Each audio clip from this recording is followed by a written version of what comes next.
होळी म्हटलं की लेकरांना खमंग पुरणपोळी, भरपूर रंग आणि मोठाली पिचकारी हवीच। पण धुळेकरांना पिचकारीचं काही कौतुक नाही, कारण धुळ्यात चालते फक्त डोलची।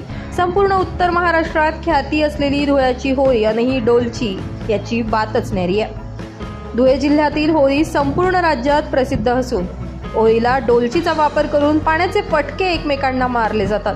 पत्र्यापासून तयार करण्यात आलेली ही डोलची तयार करण्याचं काम सध्या कारागिरांकडून मोठ्या प्रमाणात सुरू आहे। गेल्या अनेक वर्षांची परंपरा या डोलचीची असून इतर जिल्ह्यातून देखील मोठ्या प्रमाणावर या डोलचीला मागणी आहे। मात्र गेल्या काही दिवसांपासून पत्र्याचे भाव वाढल्यानं डोलची तयार करणं परवडत नसल्याची प्रतिक्रिया कारागिरांनी व्यक्त केली आहे।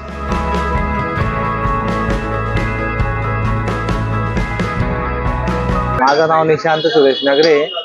आता 13 तारखेला येत्या 13 तारखेला होळी हा सण येत असल्यामुळे धुळे शहरामध्ये खानदेशात डोलचीचे प्रमाण सर्वात जास्त प्रमाणात डोलची ही वापरली जाते आणि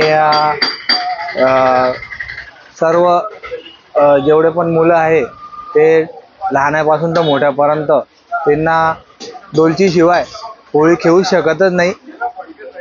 आणि डोलचीचे आता यावर्षी पत्र्याचे भाव वाढल्यामुळे 5 ते 10 रुपये फक्त वाढवलेले आहे आपण।